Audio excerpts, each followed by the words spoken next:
All attendees are in listen-only mode. Good afternoon and welcome to Make All the Years Ahead Truly Worth Living, the Refire, Don't Retire webinar with Ken Blanchard and Morton Shaevitz. We've turned on our cameras this morning and I hope you can see us. If you want to give a little wave, Ken and Morton. We're so glad that you're choosing to spend an hour of your afternoon with us. As we get started, a couple of housekeeping items. We would love to see your tweets during this event, and you'll see that on every single slide we have a hashtag for you, and also both Ken and Morton's Twitter handles. My name is Becky Robinson. I'm the founder and CEO of Weaving Influence, and I'm so happy to host you today. As we get started, we want to make sure that you know how to use the GoToWebinar panel so that you can engage with us throughout the event. So why don't you take a minute to find the question panel, and if you will, I've asked this before, but tell us where you're calling in from, and also if you have any thoughts about what brought you here today. I already see some notes coming in from Elizabeth. It's very cold where I am as well. I did not have the heart to ask Ken and Morton about the weather. You guys can tell us if you want to while people are still joining us. What's the weather like in San Diego today? It is a chilly 65. A chilly 65. We're really very, very cold. I'm not feeling so sorry for you calling from Michigan, where last I checked it was under 20 degrees here. And Rose, who's also in the Detroit area, knows the kind of cold that I'm dealing with. Thanks to many of you who are coming in. Looks like we have some from France even, all across the country, and we're so pleased. Bonjour. We are so pleased that you have joined us. Negative 16 degrees for Jane, who's with us, and negative 16 Celsius in Ottawa. We've got all sorts of familiar names and faces in today's event. I want to take a moment for those of you who don't know Ken and Morton to give you a little bit of background. You might know Ken as one of the most influential leadership experts in the world, and he's the co-author of the iconic bestseller, The 1 Minute Manager, and 60 other books with combined sales of more than 20 million copies. Ken's books have been translated into more than 27 languages. And in 2005, he was inducted into Amazon's Hall of Fame as one of the top 25 best-selling authors of all times. Now, Morton, Ken's sidekick today, I've heard that he's pretty famous, even recognized in restaurants in New York for the work that he once did around weight loss with Jenny Craig. So if you think that Morton looks familiar, you might remember him from that. He's been helping individuals and organizations grow and change for more than 3 decades through his work as a clinician, an author, a consultant, and a speaker. And early in his career, he focused on gender issues at home and in the workplace. He and his lovely wife wrote a book called Making It Together as a Two-Career Couple, which was the first U.S. book published in this area.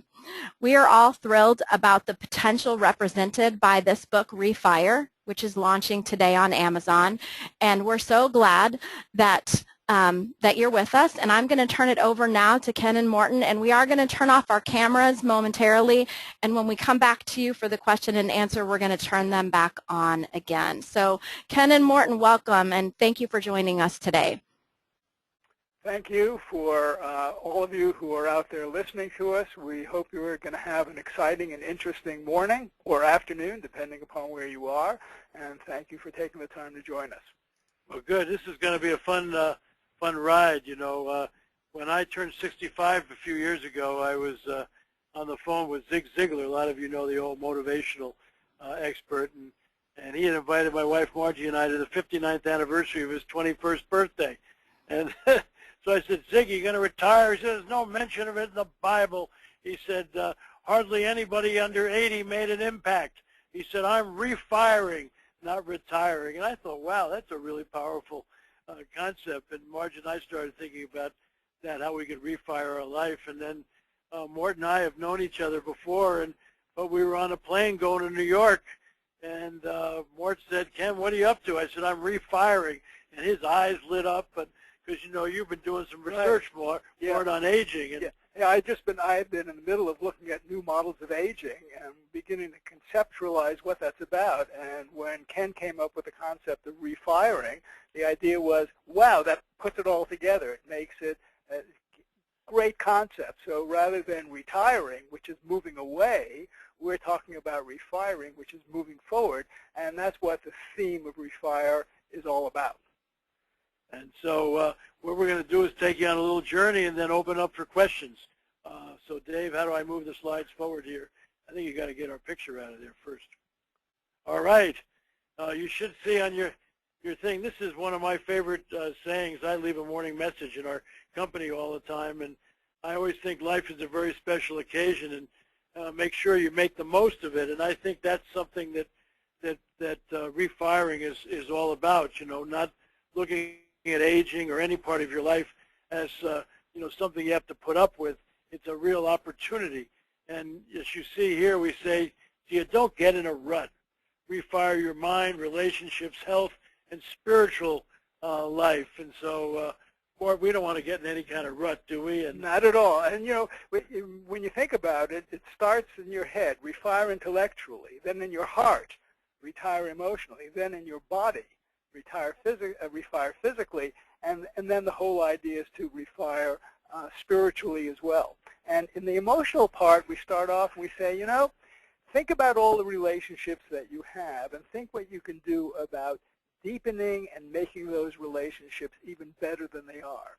Then the second part is think about all the people in your life that you're not connected to and make yourself open to reaching out, getting people to connect with you and you to connect with them. So starting off with refiring emotionally kind of means that you deepen your relationship with those who you are connected with and be willing to reach out to people who are in your life but you haven't yet connected with. You know, more people ask me about, well, how does this work in the world of work? Well, a lot of people end up at work eating with the same people at lunch every day. Why don't you once a week go and try to find somebody else in another department or so, reach out to other people and get to know them. We have a fun thing in the book. There was an article came out a while back about this guy who didn't know his neighbors, and he decided to have a barbecue at his house. And he said, you remember when we were kids, how you used to have a sleepover, you know, and you really got to know each other there. So if anybody after the barbecue wants to sleep over, of course, some of the people thought he was a little weird and all, but an older guy came and yep. and they had a wonderful time. And so, you know, it's getting out of your comfort zone. Yeah, and from there, in a sense, it kind of spreads like wildfire because he told his friend told his other friend, and all of a sudden they had a community of people who had not known one another before and were now getting connected. And that's really kind of fun. And another thing that they got into was this whole concept of last-minute gang, because I think a lot of times we get in ruts, you know, when somebody will call you to do something, you say, yeah, but, you know, if I have more time and all that kind of thing. And the last-minute gang is if you don't have an absolute reason why you can't do something, even if it's a half an hour before people are going to head to a movie, say yes, you know, go for it, you know. And what happens is if you buy into that, then you wind up doing things that you wouldn't have done before because the athlete might ask the artist to come join him in a sporting event, and the artist might ask the engineer to come go to an opening. So what happens is you begin to increase and enrich the quality of your life by trying new things. And one of the things we ask people to do is get out of your comfort zone. Do things that you've thought about that you haven't done before and give it a chance. And you'll see here we have at the end of each section kind of a code of behavior. And so our emotional code of behavior is to be playful. Be friendly. Be joyful. Be loving. Be spontaneous. Be enthusiastic. Yeah, and that's just really kind of fun, you know, just get some life in your relationships. Yes. Be all the things that you're capable of being. The second area we want to work on is this whole area of refiring intellectually, and that's so important, don't you think, Mort? Yeah, it is. And the major thing is, starting point is that think about getting out of your comfort zone.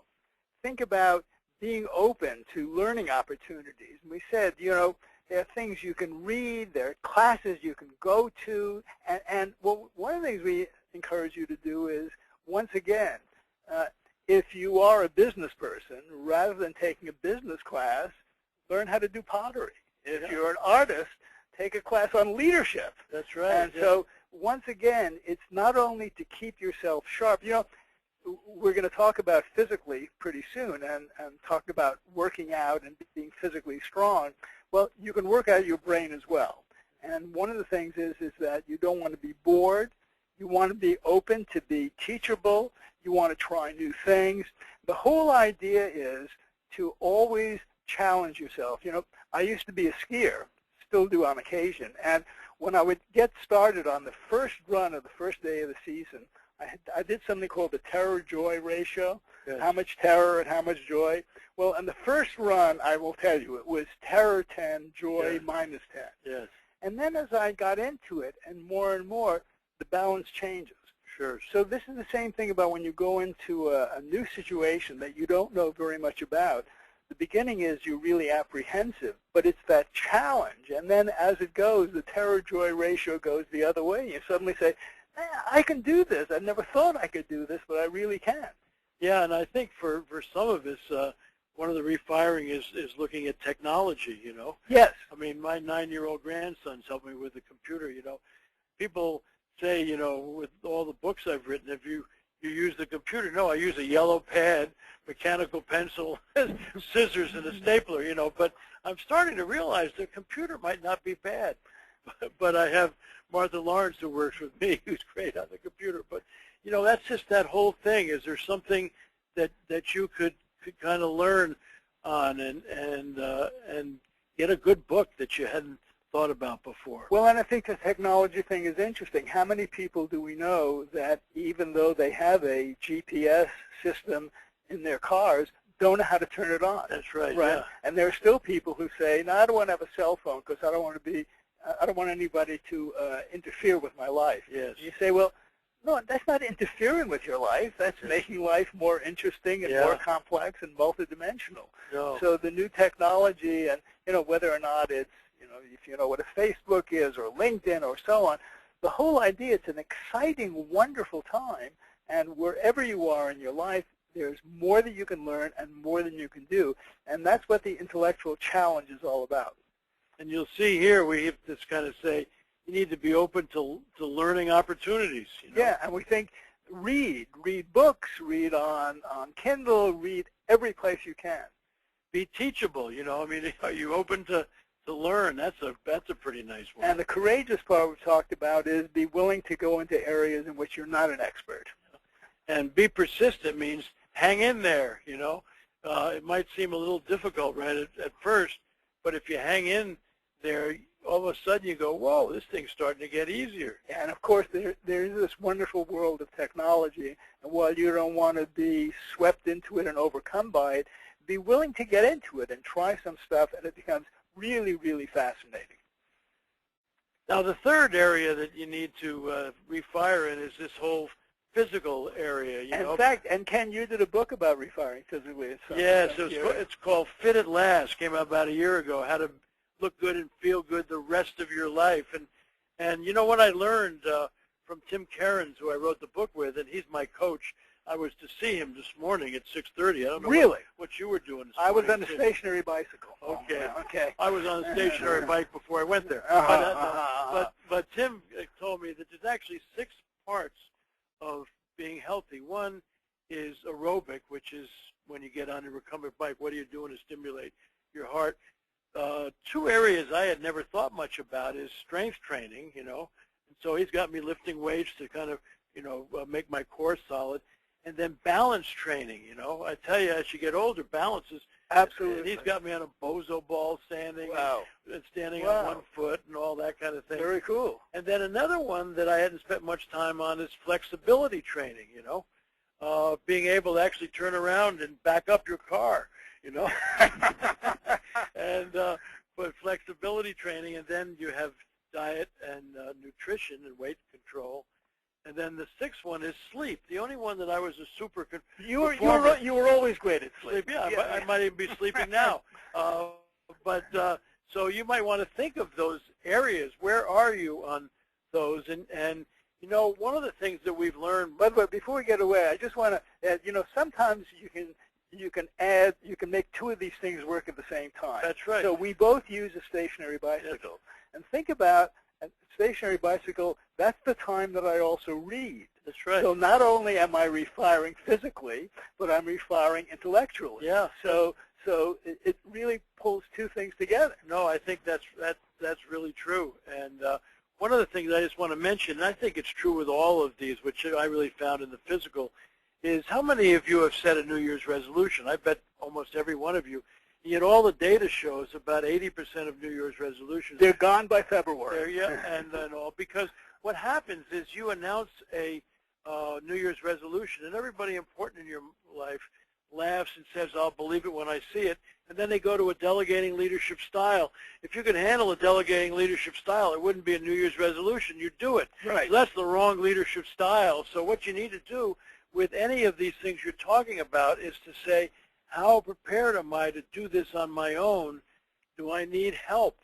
And what kind of coach could you get? You know, I mean, can your spouse or a good friend, you might say, gee, I'd like to refire intellectually. Well, wouldn't it be fun to have a kind of an intellectual refiring partner, or even kind of a group and all? So don't get your ego in the way and say, oh, you can do these things all by yourself. Or how come your New Year's resolutions don't work? You know, because you can't handle it by yourself, otherwise you would. So one of the companies that I do some work with at this time of the year, they do start out by encouraging people to join into they don't call it a contest, but a challenge. And what they do is that they set specific goals for themselves and set specific goals for the company. What they do is reinforce one another. So your whole idea of make it a team effort as opposed to something on your own, have people there to support you, have people there to share with you, really makes it a lot easier to do. Yeah, it really, I could have never done the physical journey I would without Tim and other people that were on my team. And by the way, just in terms of quick stuff about, you know, everybody talks about eating nutritionally and losing weight and so on. You can make it very complex. You can make it rather simple. Starting point is if you can cut down by about a third everything you're eating, you don't have to make any dramatic changes to begin with. A third, everything falls into place. And you feel you don't have to clean up your plate. You remember? Because our parents, they said, clean up your plate. People are starving in China. You remember? China, I took care of the entire Soviet Union. Did you? And so, well, look at the list under refiring physically. You want to live healthy. That's for sure. And be an exerciser. You want to be a smart eater. You want to be energetic. And energetic just is a way that you approach life. Stay flexible, you know. Go get some yoga classes, you know. Do those kind of things that really kind of do. And then what else? Well, as you said, balance is an important thing, and it's something that you can practice and actually get better with. And the major thing is to do something every single day. Yeah, it's the hardest thing is to get started. Yeah.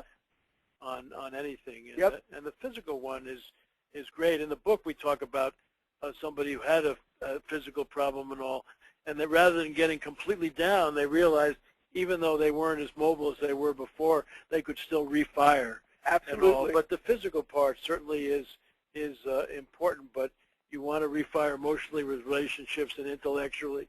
And then the last one, which is interesting, refiring spiritually, is moving beyond a focus on yourself. You know, talking to my wife Margie, she said spiritual is really a perspective kind of thing, you know, because as you move along in your life, I think you kind of start thinking about what is it all about. You know, we were talking with one of our friends, and he said, I finally realized, you know, my main job in the last couple of parts of my life was to make a living and provide for my family. And he said, here I was 65 thinking I still had to do that. And I looked at the bank account, and I had plenty of money. Why would I? And now he said, wow, he said, maybe I ought to find something else to do.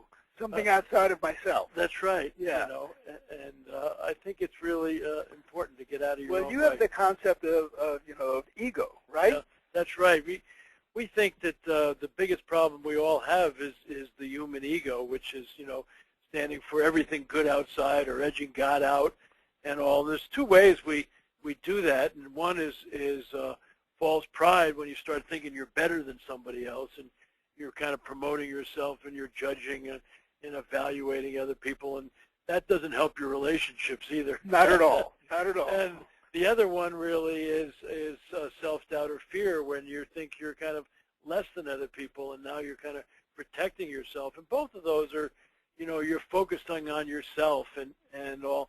And it's interesting, Mort, when I wrote years ago a book with Norman Vincent Peale, who wrote The Power of Positive Thinking, we said that we have two selves.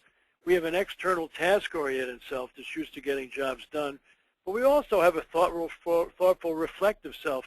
Now, which of those two selves you think gets up earlier and quicker in the morning? I don't know. What do you think, Ed? It's that task-oriented. What happens? The alarm goes off. Bing, bing, bing. And my friend John Ortberg always says, why isn't it called the opportunity clock, or it's going to be a great day clock? Alarm, and you're just racing out of bed and all. And one of the ways I think with this refiring spiritually is to enter your day slowly in a thoughtful, reflective way, whether that's doing yoga or meditating or prayer. Well, I think that the time. whole concept of kind of sliding into the day as opposed to alarm and kind of getting into the day is really a good one. I think the other thing is that sometimes people kind of mix up being spiritual with being religious. Yes. And one of the things that we say in Refire spiritually is that's independent of whatever your religious orientation is. It's all-encompassing. If you don't have a specific religious orientation, that's okay. Spirituality is beyond that. It's the concept of your relationship to the world outside, and it's really an important thing to be able to consider. Yes, and I think that if you enter your day slowly, one of the things I think about spiritual is, who do you want to be in the world? I in the morning read my mission statement, and I've also written my own obituary. It's terrific, Mort. I'm sure it is, Ken. And I got that idea. Some of you might have heard that Alfred Nobel, his brother died in the beginning of the last century, and he went to the newspaper in Stockholm to read about his brother, and they got he and his brother mixed up. And if you remember from high school, Alfred Nobel was involved in the invention of dynamite. And what was his whole obituary was about destruction and all, and he was just absolutely devastated. Wow. And so he gathered friends and loved ones around and said, what's the opposite of destruction? And they said peace. And he reorganized his life so he would be known for peace, and the Nobel Peace Prize and all that kind of thing. And so how do you really want to be remembered? That's a really interesting question. And to kind of read it in the morning, and then do you have any values to guide your journey? And read those too. And at the end of the day, you might check those out. How did I do? Was I who I wanted to be in the world, or do I have to apologize to somebody tomorrow? And all. But it's really finding some meaning in your life. Well, and it cuts across so many areas. One of the things that I found exciting in our working together on the Refire book was that Refire can be seen as a metaphor. So while we've identified the four areas, intellectual, emotional, spiritual, and physical, I think what we want to get across in Refire is refiring is for anybody at any stage of life. And it's really a way of looking at life. It's, your sense of sitting at a different table. Sure. One of the things we say is go to a restaurant, and rather than ordering the same thing, first of all, go to a different restaurant, and then ask the server to say, what do you think is the best thing on the menu? And let that server do it. People say, oh, but what if it's not good? They say, what if it's great? It's simply a meal. So refiring as a concept, as an attitude, as a way of looking at life, that's really, I think, what we tried to get across in the book. No, I think that's really true. And if you look at the whole area of the spiritual, we're talking about to be aware. My wife Margie always says, be a participant observer in your whole life, which I really like. Yes. Take a mental helicopter and see them, look down and say, look at those idiots, and one of them happens to be me. Just be aware, and then. And I think the idea of being forgiving. I mean, how many people carry how many grudges for how many years? The idea is, most of the time it's not a big deal, and it's so easy to be able to say, I forgive you, I still care for you. Everybody makes mistakes. Yeah, no, it is, and be grateful. There's a lot of books on that. Margie and I have started a gratitude journal. It just, she got this one book about 1,000 being 1,000 grateful thoughts a year. You know, you only have to do 3 a day, which is really kind of interesting. You know, so what are you grateful for? And be accepting. You know, when good things happen, accept them. Be open to new experiences. Be open to new people. Have that attitude toward life. Yeah. And the last one, be humble. You know, it's interesting in my work in leadership, a lot of people, when you talk about humility, they think it's a weakness. And Norman Vincent Peale and I said people with humility don't think less of themselves. They just think about themselves less. And I think that's really what we're getting at, I think, with some of the spiritual stuff is, you know, getting out of your own way and being there for other people. What are you doing in the world to make a difference in other people's lives? Absolutely. And as you look at the list, that list is inclusive of anybody with any type of religious orientation or lack of one. It is a concept that anybody can buy into. Well, I've always been a big fan of Richard Bowles, who wrote one, What Color Is Your Parachute? Ah, yes. And he's rewritten that over the years and all. In the back of that, he always said, would you like to make the world a better place for having been here? And I'll ask that question in my seminars, and everybody puts their hands up. Yeah. I said, but what's your plan? And they all look at you.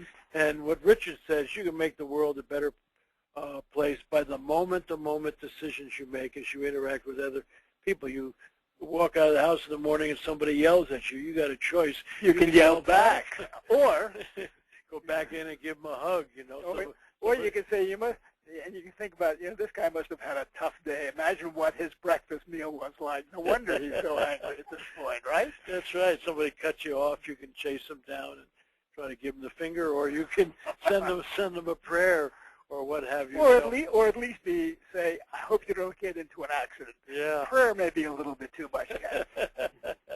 That's right. So, but it's just really being there for other people. That's for sure. And so, what we want to know is, are you ready to begin your journey? I'd like you all just to quiet yourself for a minute or so. And we've talked about 4 areas. We've talked about refiring emotionally with your relationships. We've been talking about refiring intellectually, being learner, refiring physically, and refiring spiritually. Which one, if you were going to focus on one of those in 2015, because remember, don't try to take everything on at once, otherwise you'll immobilize yourself. Absolutely. But which one would you like to begin with? And so just think about that, and we'll quiet ourselves while you're thinking. Do we have some music?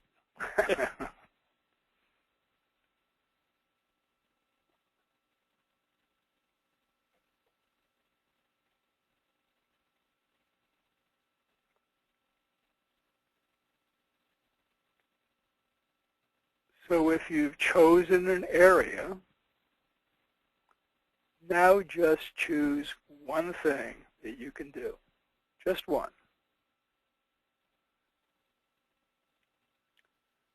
And now think about what you can do to get ready.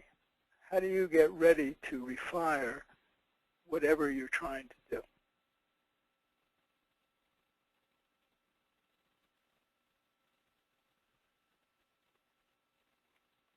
So, Becky, I think we're ready to answer questions. You know, if people have any, I'm excited that we got quite a bit of time to do that, because one of the things that I've learned over the years is that people that do the most talking do the most learning.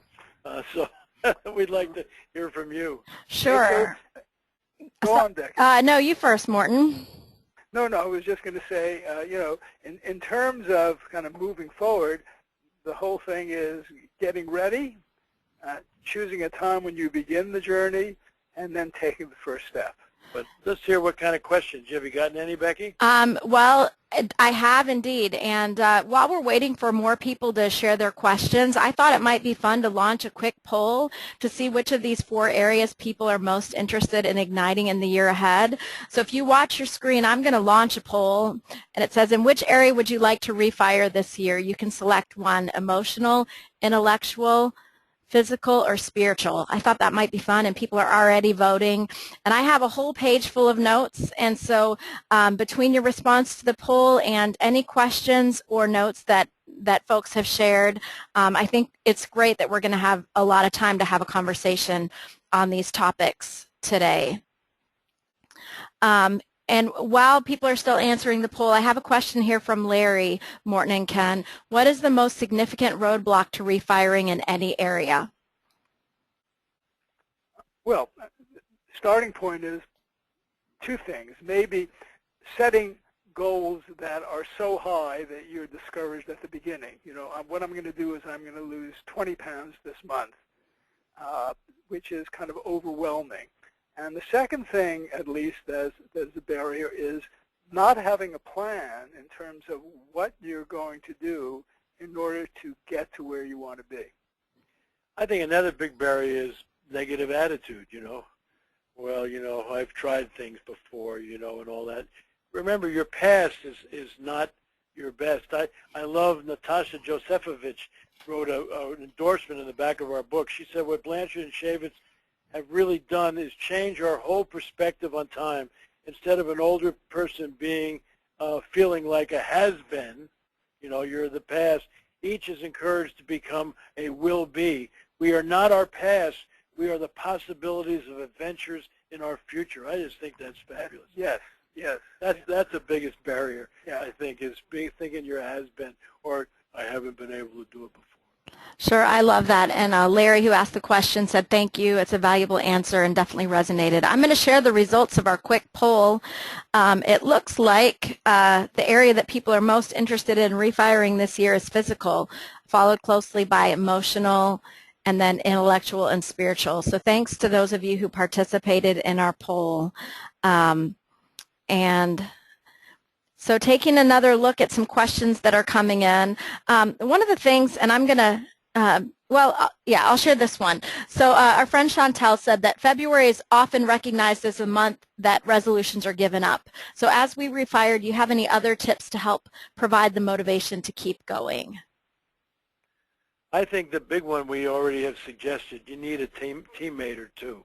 You can't do it by yourself. Find a friend, a relative, somebody at work, and say, you know, I'd like to refire physically, and here's where I'm going to do. I'd love to, you know, take a walk 3 times a week at lunchtime, you know. Come join me. Yeah, and I think that's the biggest thing, is to get somebody that can be your cheerleader, your supporter, your encourager.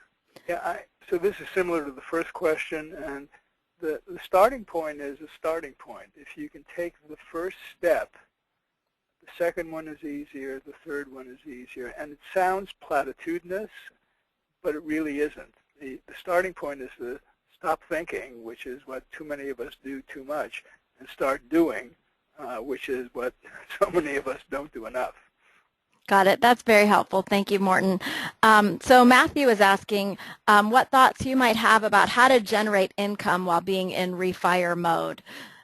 So if that's something that's needed, you know, as many people aren't able to retire. You know, I wrote a book on entrepreneurship, and I think the first thing to decide how to make some money is, what do you love to do? Then the second question is, will anybody pay you to do it? Because if they won't, you got a hobby. But you know, sometimes you know you might have people pay you to do stuff that you like. You know, I mean, suppose you're the kind of person who loves to be on the phone and talk to people. Well, I bet you might be able to get some work. You know, with a company that needs people to call people up and talk to them. I don't know. What do you like to do? Well, I think the other part is to see this term retirement not as an event, but as a process, as a transition. So as an individual, you begin thinking about it 2 or 3 years before, and to begin testing out a number of things. I was mentioning before that there's an article in actually yesterday's section of the New York Times, which Tom Brady, this wonderful quarterback who helped the Patriots win, is talking about at age 37. He said something like this. He says, when he talks about retiring, he said, you need a purpose when you wake up every morning. when I don't have the purpose of football, I know it's going to be a really hard thing for me. So there are two things. One is you want to have something that you can look forward to. And the other part is the idea of income and what do you do if you're not doing what you're doing before to generate income is an important one. Two parts. At the individual level, we think about, again, planning in advance. At the organizational level, one of the things we've been thinking about is how to help companies set up programs for their senior executives, which will be good for the company and good for the executive. A way to help the executive transition out and get used to a reduced income, saving the company money, and helping the executive get ready for his or her next step.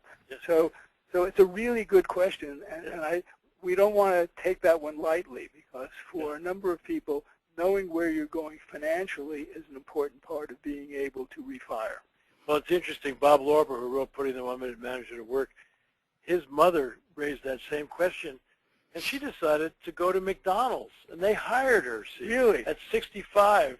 And McDonald's started to find out that these older people were just great with the kids and all that kind of thing. And she had so much fun, you know, working at McDonald's, you know, and she had made some extra money and all that kind of thing. It was a hoot, you know. And so you have to be imaginative. Don't you get yourself, you know, it's got to be like this, you know.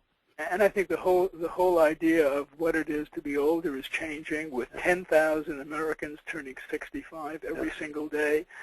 Individuals, companies, organizations are beginning to look at this as an untapped resource, and how to, you know, age successfully, refire, in all of these ways. That's a real challenge, but it's also a real opportunity. One other comment in relation to that, as we were sharing this book, as we were writing it, a lot of older people said, I got a 30-year-old son that needs to read it. It's because he seems to be repeating the same year after year. And so I think no matter what your age, take a look at what you're doing. Yes. How about another question, Becky? You get us going, we'll just answer only one question. I hear you. Well, you know, I wanted to share a comment that came in while you were talking from Ronald, and he mentioned that Ben Franklin said many people die at 25 and aren't buried until they are 75. And so Isn't that great? his comment is, while it's commendable to refire in the latter half of your life, there is a need for many to refire at a much earlier stage in their lives. And so that's appropriate to what the two of you have been talking about. Well, thank you for that line, because we'll be using that tonight. You bet. Yes, yeah. Ben Franklin had so many great lines, didn't he? Indeed. And now tell us about where you're going to be tonight, in case there's anybody from the call who happens to be out in your neck of the woods. Well, in La Jolla, you know, bookstores are kind of dying and all, but there's the ones that really have a heart and all. Warwick's in La Jolla, you know, has just been around for a long time, and people, you know, think it's part of their family and all. Yes. So we're doing a book signing tonight at 7:30 at Warwick's in La Jolla, so that's going to really be a lot of fun. Super. So for any of you who happen to be in La Jolla and aren't in the cold Midwest like me, you might want to join Ken and Morton tonight if you're listening live. So a few more questions, and I love this one that came in from Anna. She's wondering how we encourage a cultural shift that celebrates refiring instead of this idea of retirement as an end game. So what can we do to help with that cultural shift? Well, I think we're coming up with some new definitions. So you think about successful aging. Think about Laura Carstensen from Stanford, who wrote about a bright new future. Think about the fact that most people in their 60s are less depressed than most people in their 30s. Think about the fact that if you're 65, you probably have at least 20 years of productivity ahead of you. So part of it really is a cultural shift. It's beginning to take a look at becoming older as an opportunity, and as Ken said earlier, not as a sentence. It's not you're going to endure the next 20 or 30 years. It's going to be how do you begin to participate and really enjoy them. And we hope that we'll be part of that cultural shift. Yes. I mean, that's why we really got excited about doing this book, because Morton and I certainly didn't need another book, but when we got this, we said, wow, this could really be helpful to us. And you know what? It's really being helpful to Morton, his wife Marjorie, and my wife. That's right. In fact, we even we were doing a session early in the morning, Mort and I said, well, come on over for a sleepover. And they did, and I tell you, Mort and I went off and did this session, and Margie, my wife, and Marjorie, your wife, they just had the greatest time. Absolutely. Just reconnecting. Yeah. And part of it is I think that it's true. I think that as a result of doing this writing together, we have each refired ourselves in different ways. So if you people out there get nothing out of this broadcast today, Mort and I did, so there. Yeah, well, I think that we're all getting a ton out of it as I can see through the comments that are coming in. An earlier question that came in was related to writing blog posts, and as you spoke about intellectually refiring, you mentioned technology and being open to new technology. So this listener is wondering about whether or not the two of you have any suggestions about blogging and writing blog posts and how that might be something that can help people refire. Well, it's been a wonderful challenge for me because I've been thinking about doing blogging for a period of time, and as a result of having this opportunity to do this book and people that we're working with, I'm now beginning to learn how to blog. I mean, I've learned, and how do you say it's easy to write a lot. It's not easy to say a lot in a little. So blogging is a way to give a first-person view of what it is you think is interesting and important, and hoping that other people will share that and find it of value. So that's really fun. Mort has one gal works with. I have an organization, so I got some people helping me on these kind of things. So I tweet and I blog and I do all those kinds of things. Well, I am tweeted and blogged and do those kinds of things as well. But I think it's just, you got to get in the action. Like my grandkids, if I call them on the phone, I'll never hear from them. Exactly. But if I text message them, I get back from them, or, that kind of thing. You'd have to find out what the form of communication that people have, and it's a lot different nowadays. By the way, you're absolutely right. It's generational. Yeah. My older kids will answer my phone. Yeah. My younger kids will only text. That's right. Yeah. That's right. Very good observations, gentlemen. Well, so I have a question here from Bill, and Bill mentions that he is getting ready to retire, and part of his plan is to do more volunteer work. So Bill says, so many nonprofits have wonderful missions and causes and have myriad needs. So what thoughts do you have about strategies to explore so that he can decide where to bring his talents to the table as it relates to helping nonprofit missions and causes? Well, one of the ways I think is to find out if there's some people that who seem to be having a ball volunteering, and finding out what kind of things that they're doing, and because there are a lot of different opportunities. We have in our company called Blanchard for Others, and we pick 4 nonprofits organizations a year to support as a company, and people are doing different things in the company. We even have ambassador hours where people can take time from their work to work in some of these things. And what's nice is people share what they're doing and all. So recently a couple of the folks are doing this whole thing of feeding orphans and all that. And people were down, putting meals together and all that kind of thing so that we could, do that. So just, I think, look around and see who's having fun and explore. Well, I think the other part is, what are your passions? So if your passions happens to be children, then what are the nonprofits that are going on that are dealing with kids? Right. If your passion is education, where are the needs in terms of learning? Yeah. If your passion is older people, what are the opportunities to help older people? So start out with sport. Maybe you can help as well. In Little League or something. Yeah. So I think the notion of organized is one thing, and the other part is, start off with you. What turns you on? And I think that's the whole idea of Refire. Refiring is a very personal experience. What is it that's important to you? What is it that turns you on? What is it that you want to give your time to? What is it that you want to learn? And it's, it sounds kind of selfish, but it's not. It's really a way of being selfless in the best possible way. And as Benjamin Franklin said, a lot of people die at 25, but they get buried at 70. See, I always like to practice. See, I picked that up. See, that I can use that in a talk. All right. I think we're going to be hearing more of that quote from you, huh, Ken? So I have a I'm going to steal it. I have a couple of comments that have come in that are important to share, not really questions, but useful, I think, to this audience. Andrea said she's thrilled to know she's on the right path. She's taking early retirement at 60 as her job has gotten in the way of her refiring.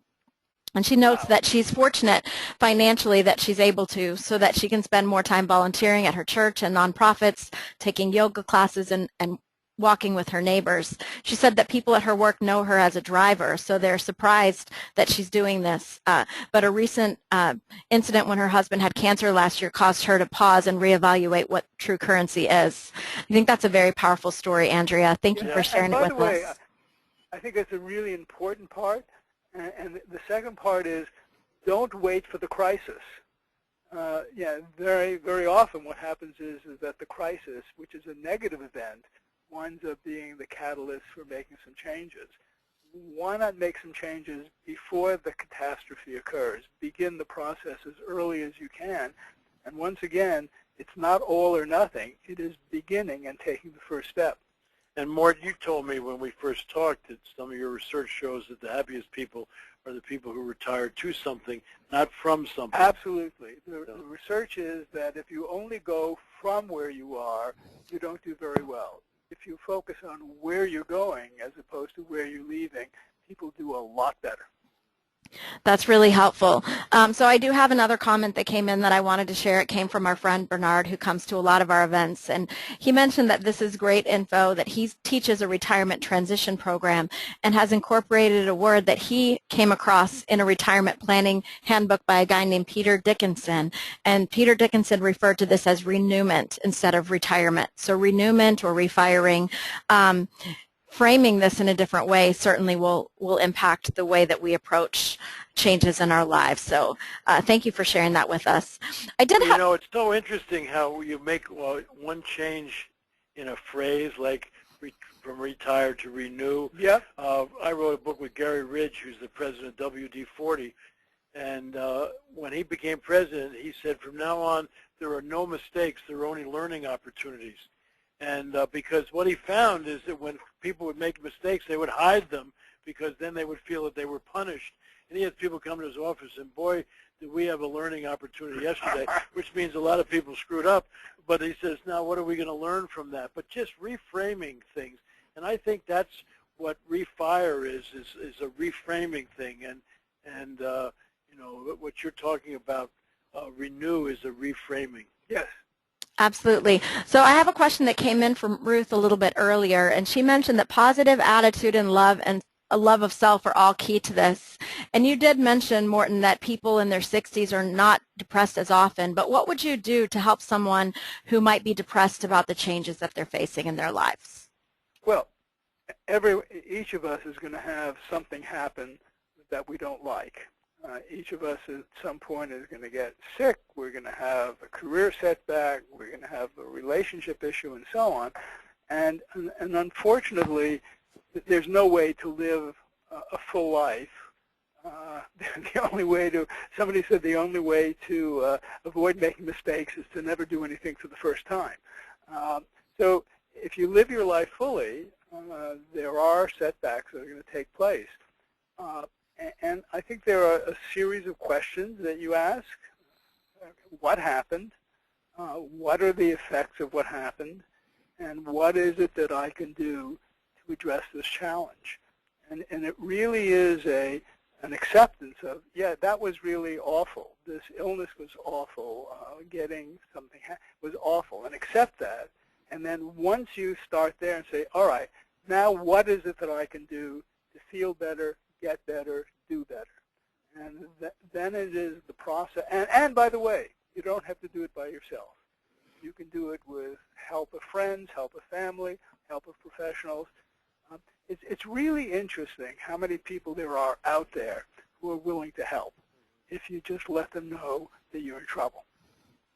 That's a great reminder, Morton. Thank you. So earlier in the broadcast, you mentioned the importance of establishing a daily practice. And Ken, you talked about two things. You talked about easing into the morning and being mindful and aware, but you also talked about having your physical fitness coach meeting at 6:30 in the morning. I would love to hear from each of you what your daily practice is in the morning and how that helps you in your refirement.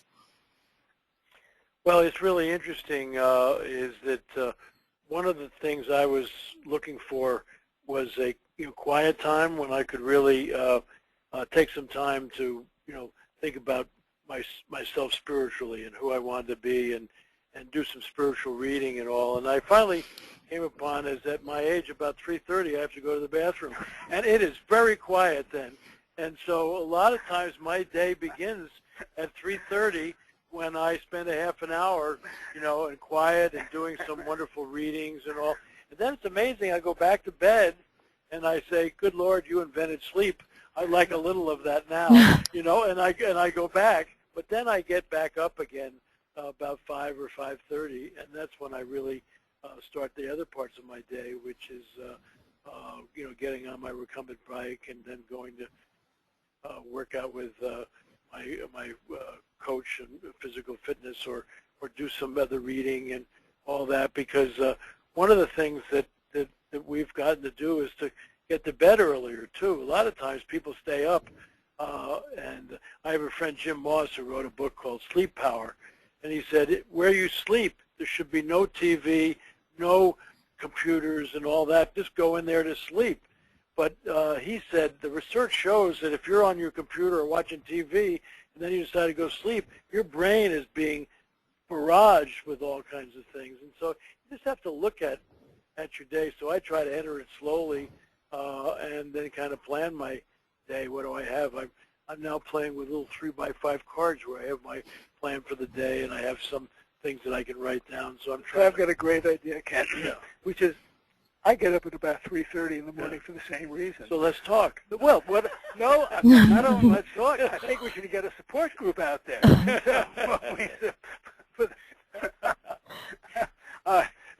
So in terms of that, I hadn't thought about that as a time for spiritual reflection, but perhaps I will. But pretty quiet then. It is pretty quiet. But my morning also begins with exercise, and again, the reason is if I do it in the morning, I don't have to worry about it for the day. And so and the other part is it makes me feel better. I mean, I don't do it just because I have to. I do it because I get to, which is a different way of reframing things. You're on the bicycle recumbent. I happen to be on the bicycle sitting up, and it's also a time I read newspapers. I mean, for me, it's a wonderful way to move into the world. And I don't turn on the computer, I don't check email, I don't do any of that. So the first hour is kind of taking care of me, then it's getting a bit of food, and then kind of easing into the day, and then trying to figure out what are the important things that I want to get done today, what are the meaningful things that I want to get done today, and what are the things that, like we all have, what are the things that must get done today? Sure. And that kind of gives me an overview. A friend of mine said, you start off with the big rocks, and then you think about the small rocks, because if you start off pouring water in and put all the things in, it overflows. What you want to do is know what you want to do, but not feel overflowed. That's right, yeah. And like take exercise. All the research shows that morning exercisers last significantly more than afternoon and evening exercises, because there's always something that's going to occur that's going to interfere with that. But if you discipline yourself in the morning, and I think that taking a walk or doing anything is also some quiet time that can help you as your spiritual journey, and also just to get your day started off right. Becky? Sure. Well, so we're nearing the end of our hour, but I would love to hear from each of you as you're refiring what you're most excited about in the 6 months to year ahead. What's getting you out of bed in the morning? What's next from Ken, and what's next for Morton? Well, I'm lucky that I keep on having fun writing projects, and so this has been exciting with Mort, but I'm really excited. I'm working on a book with a fabulous gal who works with Twitter and social innovation, and she came to me and said, you know, mentors are normally older people. Right. And she said, that's great, but, you know, you older people probably need some younger people to mentor you in technology. And so I'm really interested in the whole thing of cross-generational mentoring. And so that's something where I'm really kind of refiring intellectually and all. And it's so great about this more because no matter what I do, it goes back to Refire. So this is going to be around for a long time. No matter what I'm doing, I'm going to be mentioning this because it's all part of it. And what I'm planning to do is to create a series of workshops for individuals who are interested in refiring so that we can kind of come together, support one another, and to do this in a kind of a planful way. And the other thing I'm hoping to do is to help companies who are, again, interested in retaining kind of the wisdom and the history of their older employees to help them figure out a refiring program for them and for their employees. And so, like you, in a sense, refiring has been a kind of a metaphor for me to begin moving in some new and different directions. I think the other thing is you know, refiring is spending more time with the people I love, trying out more things. Oh yes, I've decided this year I'm going to learn how to play the ukulele. Oh, you say, why? I don't know why. It just kind of struck me as the right thing to do. Sure. So this is my, you know, as a part of Refire, this is kind of my refiring year. And I have a new thing I'm going to get into. I was at lunch with Lori Beth Jones, who's a wonderful writer and all, and she's into pickleball. And I had never even heard of pickleball. And it's supposed to be the fastest growing sport. And they have 4 pickleball courts in a tennis court. And it's for people who maybe aren't running as fast and all, but you have these rackets, and the ball is like a wiffle ball, but it's a little heavier, and it's supposed to be fabulous. So I am now going to be venturing in. Lori Beth's going to help me get into pickleball. That's all right. Becky, turn us to you. What are you going to do to Refire in 2015? Wow. That's an excellent question. I don't have an answer for it. Okay, you have some time. Just get back to Indeed. You know, one of the things, I don't get out very much since I work in my home, so I'm trying to be more mindful about planning fun activities outside of the house to meet up with people and do things besides work. How about that? Terrific. That's a good thing. Indeed. Yes. So I think that we have one more slide that might be your contact slide, if we can move forward to that. And I also wanted to mention I have this amazing note from a guy named Larry who's been a part of this event. And apparently today is his first day of retirement for real. So he's really grateful for the opportunity to have been a part of this event. And Larry, we're so glad that you found the event and that you were with us today. Lots of great thoughts coming in from people. What I want to make sure is that we believe that this book, Refire, Don't Retire, has tremendous potential for making a difference in people's lives. And so as we wrap this hour, we hope that you'll check out the book at refirebook.com. And we hope also that you'll get in touch with Morton and Ken via social media. I'll be sending a link to this event, and if there are people in your life who could learn from this or be encouraged by it, would really appreciate you sharing this event and the book with them. We talked before the call began, Morton and Ken and I, about how this book is applicable to so many people at different stages. And so we want to encourage you to be sharing the Refire book with others. And also, if you're a reader of... And write a review on Amazon. We would love to have reviews on Amazon. Also, if you're a reader of USA Today, I invite you to stay tuned for a big feature about the book and some photos of Ken and Morton that are going to land on Wednesday. And, you know, one of the things that you said that most spoke to me that I took notes on is that refiring is about making a difference, and it's the moment-to-moment decisions that we have that we can make a difference with. So I hope for all of you who are listening, you'll consider these ideas, who you want to be in the world, and how refiring can ignite your life in a new way. So thanks, Morton, and thank you, Ken, for sharing this hour with us and your expertise and the difference that you're both making. Thank you, Becky. It's been a lot of fun. It has been, Becky. You've been great, and for all the people who are listening and looking, thank you for joining us. And if you didn't have fun, those who are listening, we feel badly for you, so we'll talk to you later. Thank you so much.